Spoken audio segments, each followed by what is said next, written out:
Hello guys, welcome to study with fascination. आज हम करेंगे class 10th civics chapter 1 power sharing. तो सबसे पहले है पावर शेयरिंग। पावर शेयरिंग का मतलब डिवीज़न ऑफ पावर, यानी जो पावर है उसको डिवाइड कर देना, उसको हम कहते हैं पावर शेयरिंग। क्योंकि अगर एक पर्सन के हाथ में सारी पावर आ जाएगी तो उसके कारण डिक्टेटरशिप भी हो सकती है, इसीलिए जो पावर है उसको डिवाइड किया गया है। इसके बाद है वाई पावर शेयरिंग, यानी कि हमें पावर शेयरिंग की ज़रूरत क्यों है। तो पावर शेयरिंग अच्छी है रिड्यूस करने के लिए कन्फ्लिक्ट बिटवीन सोशल ग्रुप्स, यानी सोशल ग्रुप्स के जो कन्फ्लिक्ट्स होते हैं उनको सॉल्व करने में हेल्प करती है पावर शेयरिंग। क्योंकि अगर किसी एक सोशल ग्रुप के पास सारी पावर आ जाएगी तो उससे बहुत सारे कन्फ्लिक्ट्स होंगे, इसीलिए जो पावर है वो शेयर की जाती है by different social groups. Power sharing से पॉलिटिकल स्टेबिलिटी आती है और जो पावर शेयरिंग है वो अच्छी है डेमोक्रेसी के लिए। इस चैप्टर में हम दो एग्जाम्पल पढ़ेंगे। फर्स्ट है बेल्जियम का और सेकंड है श्रीलंका का। तो सबसे पहले है बेल्जियम। जो बेल्जियम है ये कंट्री है यूरोप में, और जो बेल्जियम है ये हरियाणा स्टेट से भी छोटी है, यानी जो हरियाणा स्टेट का एरिया है वो बेल्जियम से ज़्यादा है। जो बेल्जियम है इसके बॉर्डर लगते हैं with France, Netherland, Germany and Luxembourg, यानी बेल्जियम के 4 कंट्रीज़ के साथ बॉर्डर हैं। पहली है फ्रांस, सेकंड है नेदरलैंड, थर्ड है जर्मनी और फोर्थ है लुक्सेमबर्ग। इसके बाद टर्म है एथनिक। एथनिक का मतलब social division based on culture, यानी अलग अलग लोगों के अलग अलग कल्चर होते हैं। अगर लोगों के अलग अलग कल्चर हैं इसका मतलब उनके अलग अलग एथनिक ग्रुप्स हैं। तो अगर कोई 2 पर्सन सेम एथनिक ग्रुप के हैं इसका मतलब ये नहीं है कि उनका रिलीजन सेम है, इसका ये मतलब है कि उनका कल्चर सेम है। तो बेल्जियम के अंदर जो एथनिक कंपोजिशन है उसके अंदर डच स्पीकिंग लोग, यानी जो डच बोलते हैं वो 59% हैं, और जो डच स्पीकिंग लोग हैं ये रहते हैं फ्लेमिश रीजन में। जो फ्रेंच स्पीकिंग लोग हैं ये हैं 40% और ये रहते हैं वलोनिया रीजन में। और हमारा लास्ट है 1%, वो है जर्मन स्पीकिंग लोग। तो बेल्जियम में मेजॉरिटी है डच स्पीकिंग की, क्योंकि ये 59% है। और इसके बाद है फ्रेंच स्पीकिंग और उसके बाद है जर्मन स्पीकिंग। लेकिन बेल्जियम की जो कैपिटल है जिसका नाम है ब्रुसेल्स, उसके अंदर फ्रेंच स्पीकिंग लोग ज़्यादा हैं और डच स्पीकिंग लोग कम हैं। अगर हम पूरी कंट्री की बात करें तो उसमें डच स्पीकिंग लोग ज़्यादा हैं, लेकिन सिर्फ हम कैपिटल की बात करें तो उसमें डच स्पीकिंग लोग कम हैं। जो ब्रुसेल्स है जो कि बेल्जियम की कैपिटल है, इसके अंदर 80% लोग फ्रेंच बोलते हैं और 20% डच बोलते हैं। तो ये है हमारा बेल्जियम का मैप। इस मैप में जो रेड पार्ट है ये दिखाता है वलोनिया रीजन को, और यहाँ रहते हैं फ्रेंच स्पीकिंग लोग, यानी रेड पार्ट में रहते हैं फ्रेंच स्पीकिंग लोग। इसके बाद ये है हमारा फ्लेमिश रीजन, यहाँ रहते हैं डच स्पीकिंग लोग। जो डच स्पीकिंग है इनकी मेजॉरिटी ज़्यादा है और फ्रेंच स्पीकिंग की कम है। इसके बाद ये जो पार्ट है ये है हमारा जर्मन स्पीकिंग का। तो हमने पढ़ा कि जो पूरी कंट्री है उसमें डच स्पीकिंग लोग सबसे ज़्यादा हैं और वो हैं 59%, और जो फ्रेंच स्पीकिंग लोग हैं वो है 40%, यानी कि फ्रेंच स्पीकिंग लोग कम हैं। लेकिन जो फ्रेंच स्पीकिंग लोग हैं ये रिच हैं और पावरफुल हैं। इसका मतलब कम होने के साथ साथ ये रिच हैं और पावरफुल हैं। जो डच स्पीकिंग लोग हैं इनको इकोनॉमिक डेवलपमेंट और एजुकेशन बाद में मिली। इसी कारण जो डच है और जो फ्रेंच है इनके बीच में टेंशन बनी रहती है, और वो है 1950s से लेकर 1960s तक। ये जो टेंशन है ये ज़्यादा है ब्रुसेल्स में। जो ब्रुसेल्स है ये कैपिटल है बेल्जियम की, और यहाँ ये जो टेंशन है ये ज़्यादा है क्योंकि ब्रुसेल्स के अंदर फ्रेंच स्पीकिंग लोग ज़्यादा हैं और डच स्पीकिंग लोग कम हैं। तो फ्रेंच स्पीकिंग लोग ज़्यादा भी हैं और ये रिच हैं और पावरफुल हैं, इसी कारण ब्रुसेल्स में टेंशन ज़्यादा है। तो बेल्जियम में प्रॉब्लम है कि जो डच कम्युनिटी है वो अपनी मेजॉरिटी का फ़ायदा उठाकर फ्रेंच और जर्मन स्पीकिंग पर अपनी मर्जी चला सकती है। इसी कारण कंट्री का पार्टीशन हो सकता है। तो इस कारण से जो बेल्जियम के लीडर्स हैं उन्होंने कॉन्स्टिट्यूशन में चेंजेस लाए बिटवीन 1970s एंड 1993, यानी जो बेल्जियन के लीडर्स थे उन्होंने अपने कॉन्स्टिट्यूशन को 4 बार बदला 1970 से लेकर 1993 तक, ताकि ये जो पॉसिबिलिटी है पार्टीशन की ये ना हो। इसके बाद है सॉल्यूशंस, यानी जो बेल्जियन के लीडर्स थे उन्होंने इस प्रॉब्लम का क्या सॉल्यूशन निकाला। तो फर्स्ट सॉल्यूशन है जो सेंट्रल गवर्नमेंट है उसके अंदर डच स्पीकिंग और जो फ्रेंच स्पीकिंग है वो इक्वल होंगे, यानी सेंट्रल गवर्नमेंट के अंदर जो मिनिस्टर हैं वो डच स्पीकिंग भी होंगे और फ्रेंच स्पीकिंग भी, और उनकी क्वांटिटी सेम होगी। सेकंड सॉल्यूशन है जो इम्पोर्टेंट लॉज हैं वो पास किए जाएंगे दोनों के एग्रीमेंट से, यानी अगर एक भी डिसएग्री है उस लॉ से तो वो पास नहीं होगा। थर्ड है हमारा many powers of central government were given to state government.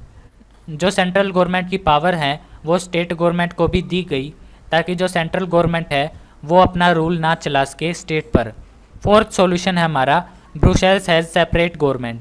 जो ब्रुसेल्स कैपिटल है उसके पास सेपरेट गवर्नमेंट होगी, जिसके पास दोनों कम्युनिटी के इक्वल मेंबर होंगे। इसके बाद फिफ्थ सॉल्यूशन है हमारा कम्युनिटी गवर्नमेंट बनाई गई जो डील करेगी कल्चर से रिलेटेड, एजुकेशन से रिलेटेड या लैंग्वेज से रिलेटेड इश्यूज़ पर। तो एक कम्युनिटी गवर्नमेंट सेपरेट बनाई गई। तो पहला सॉल्यूशन है सेंट्रल गवर्नमेंट में इक्वल नंबर। सेकंड सॉल्यूशन है जो लॉ पास होंगे वो दोनों के एग्रीमेंट से होंगे।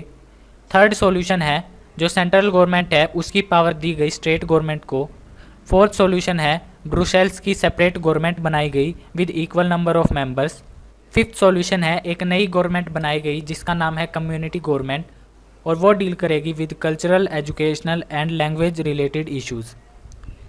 इसके बाद एक फैक्ट है कि जो यूरोप है वो इकट्ठा हुआ बनाने के लिए यूरोपियन यूनियन, और जो यूरोपियन यूनियन है इसका हेड क्वार्टर चुना गया ब्रुसेल्स को। तो ब्रुसेल्स हमारी हेड क्वार्टर है यूरोपियन यूनियन की। इसके बाद है श्रीलंका। श्रीलंका एक आइलैंड है तमिलनाडु के साउथ में।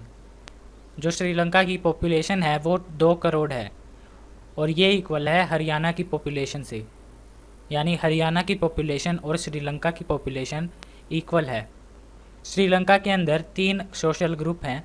फर्स्ट है हमारा सिन्हाला स्पीकिंग, सेकंड है हमारा तमिल स्पीकिंग, और थर्ड है हमारा क्रिश्चियंस। सिन्हाला स्पीकिंग श्रीलंका में 74% है, और इसके अंदर आते हैं बुद्धिस्ट।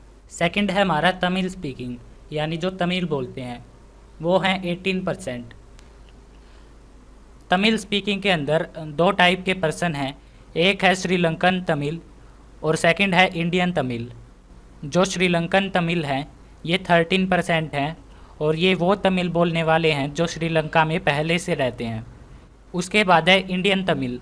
इंडियन तमिल वो लोग हैं जो इंडिया से आए हैं और वो तमिल बोलते हैं, वो हैं 87%। यानी कि जो तमिल स्पीकिंग लोग हैं वो 18% हैं, और उन 18% के अंदर 13% श्रीलंकन हैं और 87% इंडियन हैं। और जो ये तमिल स्पीकिंग हैं ये हिंदू भी हैं और मुस्लिम भी। इसके बाद है क्रिश्चियंस। जो क्रिश्चियन हैं वो 7% हैं, और ये दोनों लैंग्वेज बोलते हैं, तमिल भी और सिन्हाला भी। तो हमारे पास 3 ग्रुप हैं, सिन्हाला स्पीकिंग, तमिल स्पीकिंग और क्रिश्चियन।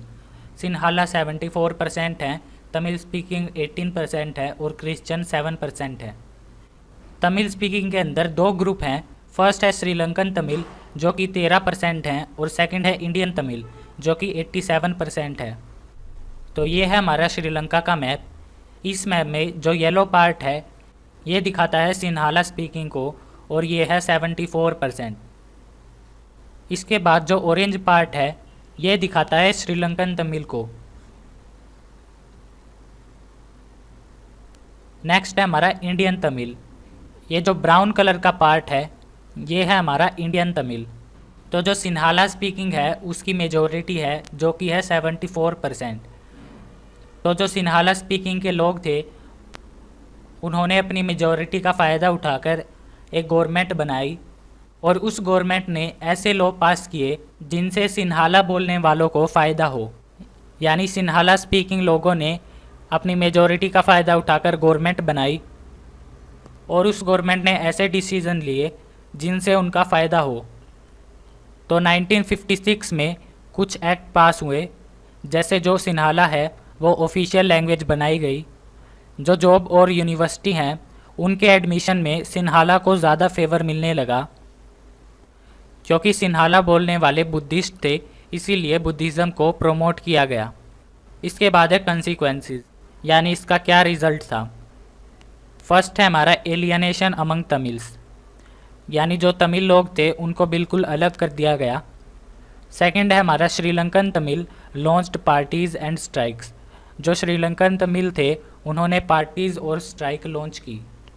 वो चाहते थे कि उनको इक्वल रिप्रेजेंटेशन मिले, लेकिन वो मना कर दी गई।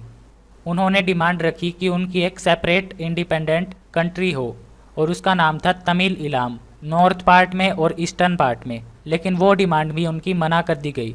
यानी उन्होंने डिमांड रखी कि उनकी एक सेपरेट कंट्री होनी चाहिए नॉर्थन और ईस्टर्न पार्ट में, लेकिन वो डिमांड भी उनकी मना कर दी गई। फिफ्थ है हमारा it turned into civil war, यानी इसके कारण सिविल वॉर हुई। सिविल वॉर का मतलब जब एक ही कंट्री में उसी के सिटीज़न एक दूसरे के साथ लड़ाई शुरू कर दे, उसे हम कहेंगे सिविल वॉर। इस वॉर में थाउजेंड्स ऑफ पीपल मारे गए और ये वॉर ख़त्म हुई 2009 में। तो हमने दो एग्ज़ाम्पल देखे। उन दो एग्ज़ाम्पल में फर्स्ट था बेल्जियम का और सेकंड था श्रीलंका का। जो बेल्जियम था उसने पावर शेयरिंग की, इसीलिए उसकी गवर्नमेंट स्टेबल रही। लेकिन जो श्रीलंका था उसने अपनी मेजॉरिटी का फ़ायदा उठाकर गलत लॉ पास किए और पावर शेयरिंग नहीं की, इसीलिए वहाँ पर सिविल वॉर स्टार्ट हुई। यानी इससे हमें ये पता चलता है कि जो पावर शेयरिंग है वो करनी ज़रूरी है। तो पावर शेयरिंग ज़रूरी है क्योंकि ये कन्फ्लिक्ट रिड्यूस करती है सोशल ग्रुप्स में। जैसे श्रीलंका में जो सिन्हाला स्पीकिंग थे और जो तमिल स्पीकिंग थे उनके बीच में कन्फ्लिक्ट्स हुए, अगर वो पावर शेयरिंग करते तो वो कन्फ्लिक्ट्स नहीं होते। सेकंड है हमारी पॉलिटिकल स्टेबिलिटी। जो श्रीलंका था उसमें सिविल वॉर होने के कारण पॉलिटिकल इंस्टेबिलिटी आई। अगर वो पावर शेयरिंग करते तो उनकी कंट्री में पॉलिटिकल स्टेबिलिटी रहती, और जो पावर शेयरिंग है ये डेमोक्रेसी के लिए अच्छी है।